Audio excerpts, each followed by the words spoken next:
इसके बाद जो नेक्स्ट बात यहाँ पर आती है वो आती है मेंडल के बारे में। Mendel, Gregor John Mendel. ठीक है, मेंडल की अगर बात करें तो मेंडल को आप क्या बोलते हैं? Father of genetics. Father of genetics, क्योंकि जेनेटिक्स पे सबसे ज़्यादा वर्क और स्टार्टिंग एक तरीके से जो एक आप बोल सकते हैं कि एक साइंटिफिक टाइप से चीज़ों को एनालाइज करने वाला काम है, वो मेंडल ने सबसे पहले शुरू किया था। और मेंडल जो थे वो कहाँ से बिलोंग कर रहे थे? From Austria. ऑस्ट्रिया में हेजेंड्रोप स्टेट है, वहाँ से बिलोंग करते थे। मैथमेटिकल बैकग्राउंड के थे, और जैसे वो चर्च में फादर नहीं होते थे क्या, तो वो फादर थे एक चर्च में, और वहाँ पर वो जैसे गार्डन वगैरह लगाया करते थे, तो वहाँ पर उन्होंने गार्डन की जो प्लांट था उसको लेकर के उस पर हाइब्रिडाइजेशन एक्सपेरिमेंट जो है परफॉर्म करे थे।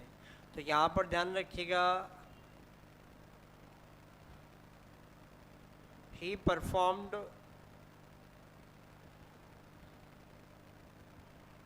hybridization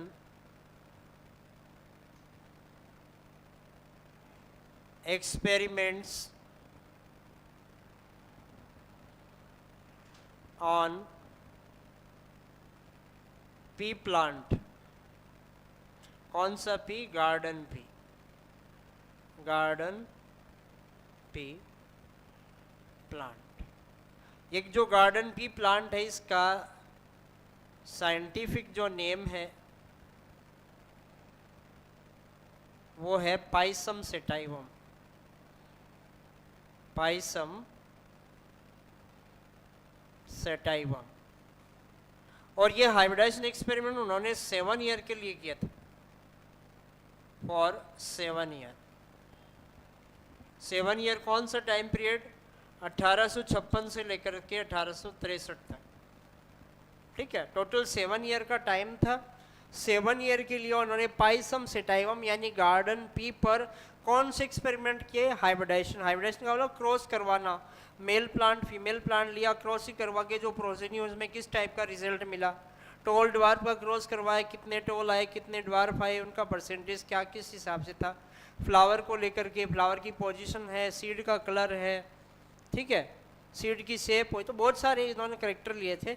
और इन्होंने गार्डन पी जो है उस पे 7 साल के लिए काम किया था। और यहाँ पर ध्यान रखिएगा, ही स्टडीड 7 पेयर ट्रेड्स। कितने ट्रेड को स्टडी किया? 7 pair traits of the plant. इस प्लांट के 7 पेयर ट्रेड जो उसको स्टडी किया। ठीक है, ट्रेड का मतलब जैसे आप टॉल ड्वार्फ बात करें तो ये क्या हो गया? हाइट के वेरिएंट हो गए। तो ये दोनों क्या हो गए? ट्रेड हो गए। करेक्टर कितने उसने स्टडी किए? 7 करेक्टर्स। 7 करेक्टर्स जो है उसने स्टडी करे। और ट्रेड की बात करें तो 7 पे ट्रेड को स्टडी किया था किसमें? पाइसम सेटाइवम में। और पाइसम सेटाइवम की अगर मैं बात करूं तो पाइसम सेटाइवम जो है उसमें क्रोमोसोम का नंबर भी कितना होता है? 7 पेयर ही होता है। तो 7 और मेंडल का बहुत ही अच्छा रिलेशनशिप था। मेंडल ने 7 साल के लिए तो काम किया, जिस प्लांट में किया उसके अंदर 7 पेयर क्रोमोसोम मिलते हैं, और 7 पेयर ट्रेट को उसने क्या किया था? उसके स्टडी किया था। तो ये चीज़ ध्यान रखिएगा, इसमें क्या होता है? 7 पेयर क्रोमोसोम्स। कितने होते हैं? 7 पेयर क्रोमोसोम जो है आपको इसमें देखने को मिलते हैं। तो ये कुछ बेसिक सी बातें थी। अब बात आती है कि मेंडल ने जो एक्सपेरिमेंट करे थे वो उस टाइम के लोगों ने उसको जो है कोई तवज्जो नहीं दिया। उन्होंने बोला ऐसी फालतू काम करता रहता, पेड़ पौधों के कभी देख रहा था फ्लावर कैसे है, हाइट कैसी है, ये फालतू फालतू से काम करता रहता है मेंडल। तो लोगों को वो चीज़ें जो है समझ में आनी आई। ठीक है, जितने भी बचपन में बावड़े लोग थे ना वो बाद में अच्छे अच्छे साइंटिस्ट बने, और आज उनकी थ्योरियाँ अपन पढ़ रहे हैं। तो मेंडल जो था, मेंडल के वर्क को भी लोगों ने क्या कर दिया? डिस्कार्ड कर दिया। मेंडल के काम को भी डिस्कार्ड कर दिया था, ठीक है। और इन्होंने अपने इस वर्क को उस टाइम पब्लिश भी करवाया था, ठीक है। He published their work in a magazine।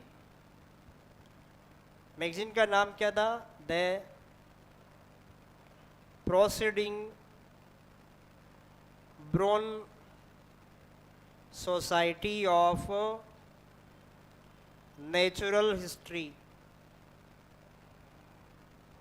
इस नाम से, इस टाइटल से एक बुक थी, और उसमें इस मैगजीन या बुक में जो इसके एक्सपेरिमेंट थे उसको पब्लिश करवाया था, ठीक है। और टाइटल क्या था?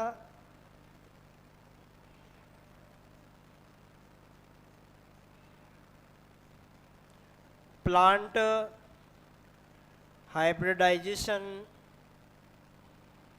एक्सपेरिमेंट्स। किस टाइटल से? प्लांट हाइब्रिडाइजेशन एक्सपेरिमेंट के नाम से अपना जो वर्क था उसको पब्लिश इसने करवाया था। पर मेंडल का जो वर्क था उसको उस टाइम पे कोई तवज्जो नहीं दी गई थी, ठीक है, क्योंकि लोगों को वो चीज़ें कम समझ में आई थी, क्योंकि साइंटिफिक जो बेसिस थे वो बहुत ही हल्के थे पहले, तो इस वजह से लोगों को उस बात को समझने में बहुत ज़्यादा जोर आया। मेंडल के वर्क को रीपब्लिश करवाया 1990 में, ठीक है। 3 साइंटिस्ट थे, Hugo de Vries, Carl Correns और एरिक सर्मिक। तो यहाँ पर ध्यान रखिएगा,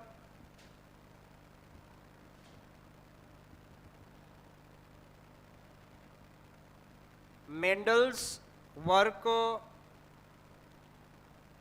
republished by 3 साइंटिस्ट। कौन कौन से? Hugo de Vries, Carl Correns, और तीसरा था एरिक सर्मिक। ये 3 साइंटिस्ट थे, ठीक है। Hugo de Vries, Carl Correns, ये तो थे कहाँ से? फ्रॉम हॉलैंड, ठीक है। कार्ल कोरेंस थे कहाँ से? From Germany. और एरिक सर्मिक की बात करें, ये कहाँ से थे? फ्रॉम ऑस्ट्रिया, ठीक है। तो इन तीनों ने अलग अलग इसके वर्क को स्टडी किया, और उसके वर्क को स्टडी करके एक अच्छा उस टाइम पे जो है एक साइंटिफिक उसको जो है सपोर्ट दिलवाया, और रियली में वो एक बहुत ही अच्छी चीज़ थी जो मेंडल ने उस टाइम करी थी। मेंडल के सक्सेस होने के पीछे का रीज़न क्या था? क्योंकि एक तो वो मैथमेटिकल बैकग्राउंड से थे, और मैथमेटिकल बैकग्राउंड से थे तो उन्होंने अपना जो भी काम किया उसका एक रिकॉर्ड बना लिया। जैसे उसने क्रॉस करवाया, कितने % टॉल आए, कितने ड्वार्फ आए, ठीक है। उस टाइप से उन्होंने क्या किया, एक एक रिकॉर्ड बना के रखा।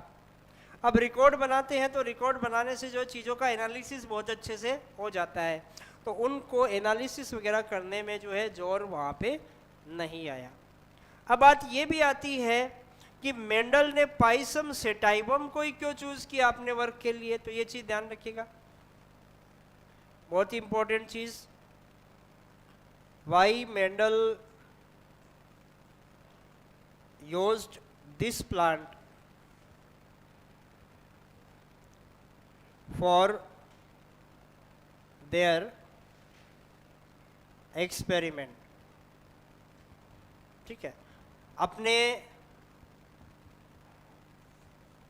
एक्सपेरिमेंट के लिए उसने पाइसम सेटाइवम को क्यों लिया? तो एक तो यहाँ पर ध्यान रखिए, सबसे पहला it is herbaceous. Herb plant होते हैं तो छोटे एरिया में, छोटी क्यारी वगैरह होती है ना, उसमें भी बहुत सारे लगाए जा सकते हैं। तो जब एनालिसिस करना होता है, बहुत बड़ा एरिया कवर करने की जरूरत नहीं है, छोटे से एरिया में बहुत सारी प्रोजेनी जो है वो ग्रो हो जाती है। तो यहाँ पर ध्यान रखिएगा, हर्बेशियस प्लांट था। दूसरा, इट इज बायएनुअल प्लांट, बाइएनुअल प्लांट जो है उसकी वजह से रिजल्ट कम टाइम में मिलता है। रिजल्ट क्या हुआ, कम टाइम में उसको मिलता है। तो कम टाइम में रिजल्ट देखना था, एनालिसिस करने में जोर नहीं आता। तीसरा, it has many contrasting characters. इसके पास बहुत सारे आसानी से दिखाई देने वाले, कॉन्ट्रास्टिंग मतलब जो आसानी से विजिबल हो, जिसका एनालिसिस मोटे तौर पे सीधे ही करा जा सकता हो। तो बहुत सारे इसमें कॉन्ट्रास्टिंग कैरेक्टर थे, जैसे प्लांट की हाइट हो गई, सीड का शेप हो गया, सीड कोट का कलर हो गया, ठीक है, जो फ्लावर है उसकी पोजीशन हो गई। तो ये चीज़ें आसानी से एनालाइज करी जा सकती है। तो इसमें बहुत सारे ऐसे करेक्टर थे, एक करेक्टर के अलावा दूसरे करेक्टर का भी एनालिसिस बहुत इजीली किया जा सकता है, ठीक है। दूसरा, इसमें जो फ्लावर्स थे, ठीक है, वो कैसे थे, बाइसेक्सुअल। बाइसेक्सुअल फ्लावर की अगर बात की जाए तो एक ही प्लांट पे आपको मेल फीमेल दोनों फ्लावर्स देखने को मिल जाते हैं। तो सेल्फ पॉलिनेशन करवाना जो है वो इजी था।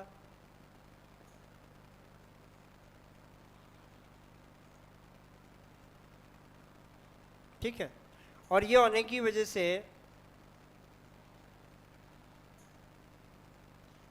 सेल्फ पॉलिनेशन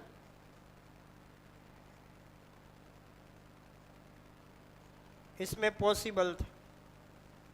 और सेल्फ पॉलिनेशन के अलावा क्रॉस पॉलिनेशन भी करवाया जा सकता है, क्योंकि फ्लावर में से जो मेल एंथर, मेल पार्ट जो है, मेल रिप्रोडक्टिव पार्ट है, एंथर उसको हटा दिया जाए, ठीक है, तो उसके बाद वो जो फ्लावर होता है वो फीमेल फ्लावर होता है, तो किसी दूसरे पोलन से उसको फर्टिलाइज करवाया जा सकता है, दूसरे प्लांट के पोलन से उसको फर्टिलाइज करवाया जा सकता है। तो क्रॉस पॉलिनेशन भी पॉसिबल है आफ्टर रिमूवल ऑफ एंथर। और एंथर के रिमूवल की प्रोसेस को बोलते हैं इमेस्कुलेशन। क्या बोलते हैं, इमेस्कुलेशन। तो यहाँ पर इसमें अगला पॉइंट आप ध्यान रखिएगा, क्रॉस पॉलिनेशन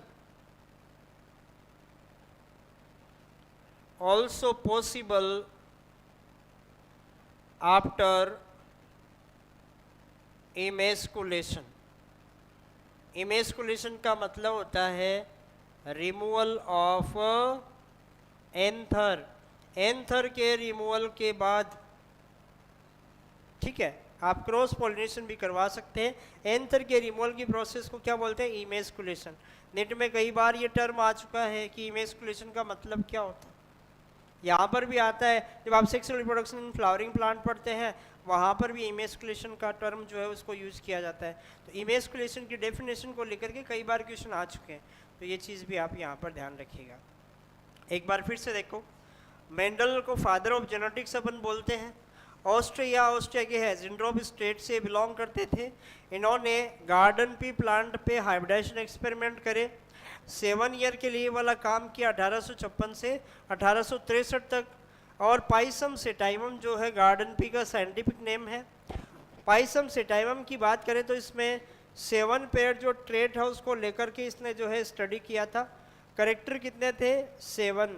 एक करेक्टर के 2 वेरिएंट है तो वो क्या हो गए, ट्रेट। 1 पेयर ट्रेट हुआ कि नहीं हुआ। तो इस तरीके से 7 पेयर ट्रेट उसने लिए और 7 करेक्टर को स्टडी किया था। 7 पेयर क्रोमोसोम आपको पाइसम सेटाइवम में देखने को मिलते हैं। तो आप एक ध्यान रखिएगा, पाइसम सेटाइवम पर 7 साल के लिए मेंडल ने काम किया। पाइसम सेटाइवम के 7 पेयर ट्रेट को स्टडी किया और पाइसम सेटाइवम में 7 पेयर क्रोमोसोम आपको देखने को मिलते हैं। मेंडल ने अपने एक्सपेरिमेंट के लिए पाइसम सेटाइवम का ही यूज़ क्यों किया, तो उसके पीछे का रीज़न ये है कि ये हर्बेशियस प्लांट है, तो छोटे एरिया में काफ़ी ज़्यादा संख्या में लगाए जा सकते हैं। दूसरा, बाइएनुअल प्लांट है।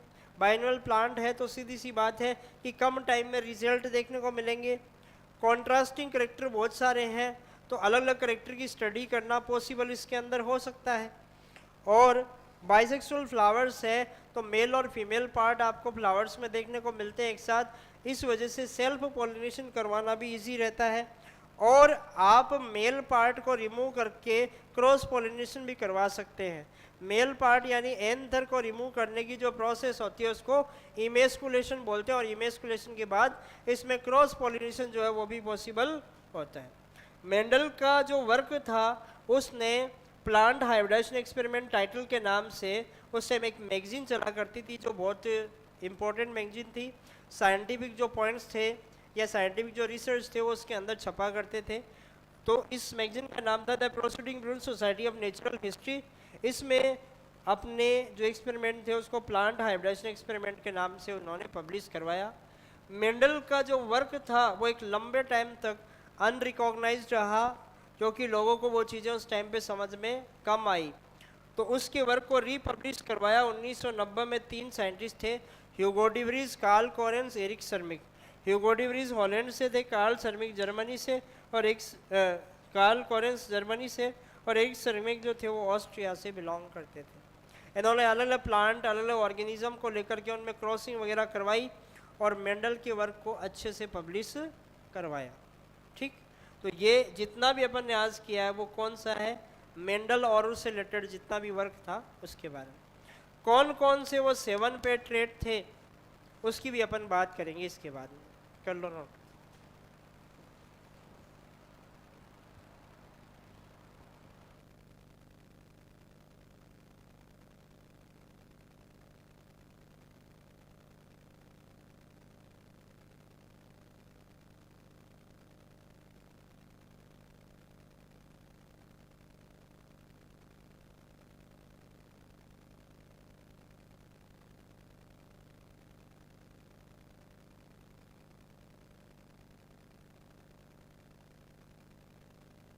स्टडी करे थे किसने? मेंडल ने।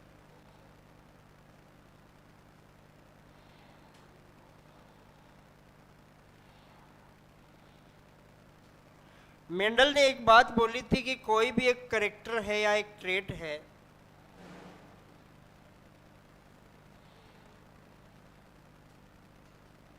कोई भी करेक्टर या एक ट्रेट है, वो 2 फैक्टर जो है उस पर डिपेंड करता है।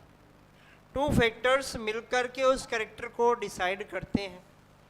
जैसे आपने देखा कैपिटल टी टॉलनेस आ रही है, कैपिटल टी, ठीक है, कैपिटल टी स्मॉल टी या स्मॉल टी, ये दो फैक्टर काम में आ रहे हैं हर कंडीशन में। तो यहाँ पर एक्चुअली में ये फैक्टर जो थे वो क्या थे? Now they call genes. Actually में ये क्या थे? जीन थे। ठीक है, जैसे कैपिटल टी एक जीन है, दूसरा कैपिटल टी भी एक जीन है। तो 1 पेयर फैक्टर मिलकर के क्या कर रहा है? कैरेक्टर को डिसाइड कर रहा है कि नहीं कर रहा? तो यहाँ पर उसने बोला था, उसने जो 7 पेयर कैरेक्टर लिए थे, हर एक कैरेक्टर के लिए 2 फैक्टर रिस्पॉन्सिबल थे, और उसमें हर एक कैरेक्टर का जो 1 पेयर ट्रेट था, हर ट्रेट के लिए कोई ना कोई एक पर्टिकुलर फैक्टर रिस्पॉन्सिबल वहाँ पे था। तो यहाँ पर एक चीज देखिए, अपन बात करें किसकी? कैरेक्टर्स की। उन कैरेक्टर्स के अंदर जो ट्रेड्स थे उसमें एक तो था डोमिनेंट, और दूसरा कैसा था? रिसेसिव। एक तो कैसा था? डोमिनेंट, और दूसरा कैसा था? Recessive trait. ठीक है, कैरेक्टर में सबसे पहला जो कैरेक्टर है वो है प्लांट की हाइट। प्लांट हाइट सबसे पहला कैरेक्टर है, जिसमें डोमिनेंट कंडीशन कौन सी है? टॉल। डोमिनेंट ट्रेट कौन सा है? टॉल। और टॉल के लिए जो फैक्टर रिस्पॉन्सिबल है वो कैपिटल टी।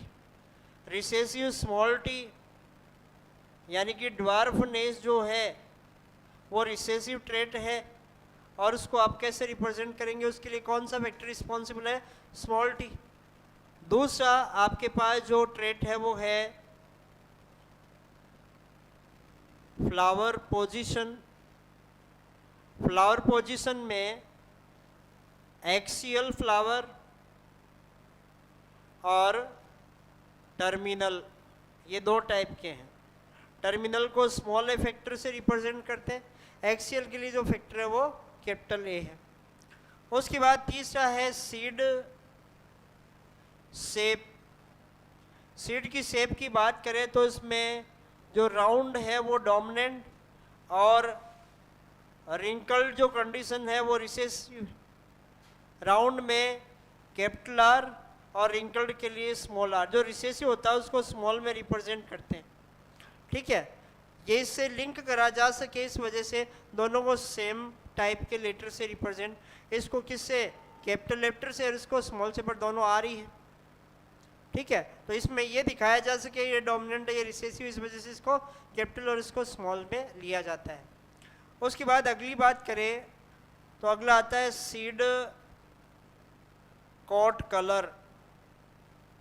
सीड कलर या सीड कोट कलर की अपन बात करें तो उसके अंदर एक तो आता है येलो, कैपिटल वाई जो डोमिनेंट है, और जो ग्रीन है वो कैसा है, रिसेसिव।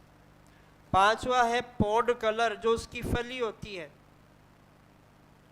पॉड कलर की अगर बात करें तो पॉड का जो कलर है बेटा जी वो कैसा होता है, ग्रीन वाला जो है वो तो डोमिनेंट है, और जो आपके ग्रीन के अलावा येलो की अगर बात करें तो येलो यहाँ पर कैसा है, रिसेसिव। इसको स्मॉल जी से रिप्रेजेंट करेंगे, ठीक है। उसके अलावा फ्लावर की पोजीशन होगी, एक फ्लावर का कलर लिया जा सकता है। फ्लावर कलर के अंदर जो आपकी पर्पल है वो यहाँ पर डोमिनेंट है, और वाइट जो होते हैं वो बेटा जी किस टाइप का है, रिसेसिव ट्रेट, ठीक है। इसको वैसे कैपिटल डब्ल्यू से रिप्रेजेंट किया जाता है और इसको स्मॉल डब्ल्यू से, ठीक, क्लियर।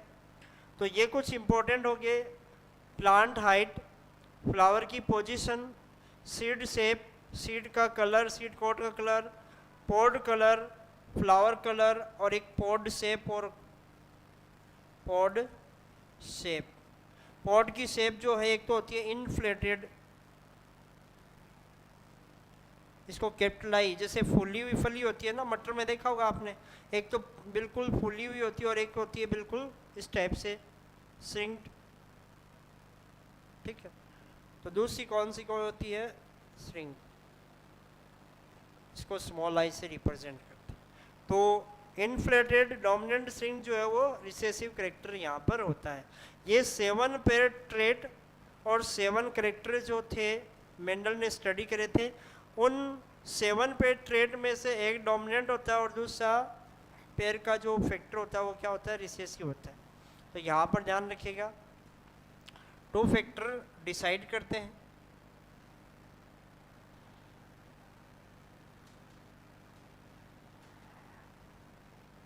वन फैक्टर इसके अंदर जो है वो कैसा है, डोमिनेंट, और 1 फैक्टर जो इसमें से है वो किस टाइप का है, रिसेसिव। कर लो नोट।